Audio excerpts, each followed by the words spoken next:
Hello, and welcome back to Self Care with Anya. I want to talk to you today about toxic positivity. It's a time when you're feeling like crap, something's going on, you're struggling, and you share it with someone, and they say to you, "Why are you so negative? You should look at the bright side. You should be grateful. You should start a gratitude journal. You have so much to be grateful for." This is so toxic.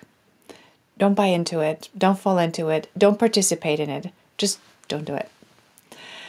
When we are struggling, when there's something that's deeply painful or disturbing or stressful is happening in our body, in our lives, and in our environment, and we feel it, we experience it, and we say, well, we shouldn't feel that way. We should be positive. We should look at the bright side. What is this experience going to teach me? In that particular moment, when your experience is the experience of stress and anxiety, what you're doing is you're denying part of your reality. You are denying the part of yourself that's struggling a right to struggle. This does not create safety in your body.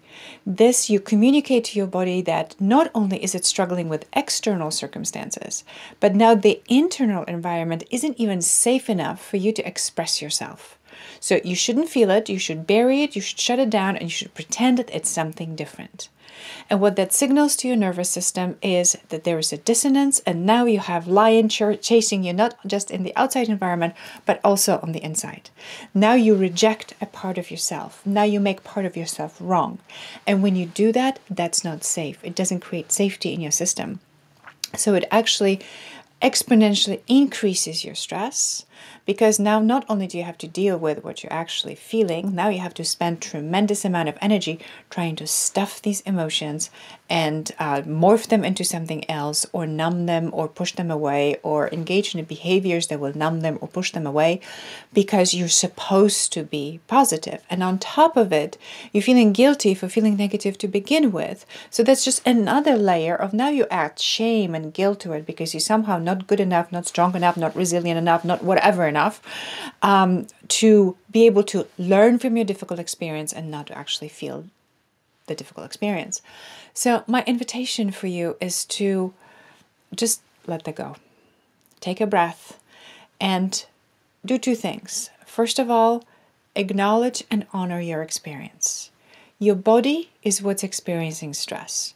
Your mind can make up all kinds of stories about it, but it's your body that experience the impact of what you feel as stress when you are tight, when you are exhausted, when you feel, all kinds of physical sensation. That is the body responding to a stressful environment.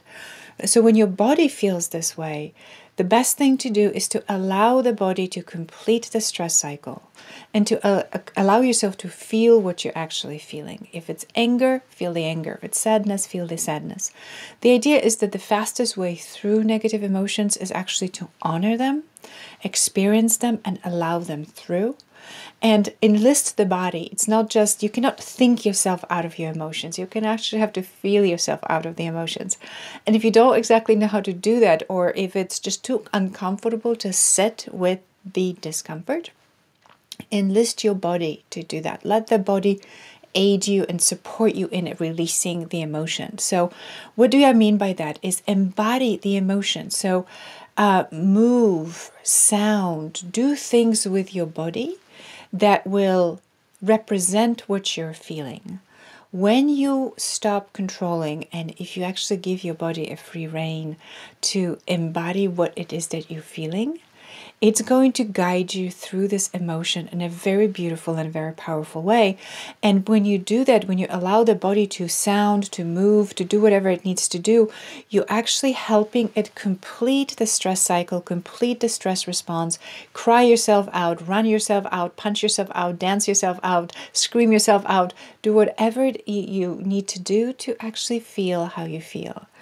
And when you find yourself in an environment or around people who are forcing you to be, or making you feel guilty or ashamed that you're not positive, and making you feel good for feeling what you're feeling, you need to find a different group of friends. You need to find an environment and a tribe of people who are comfortable with allowing you to feel your feels to completion. This is such an amazing gift, both to receive and to give. When someone's struggling, do not try to fix them, do not try to guide them out of it, do not try to move them out of this, because that usually signals that the person witnessing is uncomfortable. So I'm trying to tell you to not feel bad because I cannot be with your discomfort. So find people who can hold safe space for you to actually express your emotions. And yes, sometimes it's not appropriate. You're in the meeting and you cannot cry, and sometimes it's not appropriate for you to feel your emotions in the moment. But make sure you come back to that and you allow yourself to feel what you feel. Always trust your body. Your feelings are real. It's okay to struggle. Everybody struggles. How you meet that struggle makes the difference of how quickly and how effectively you move out of it.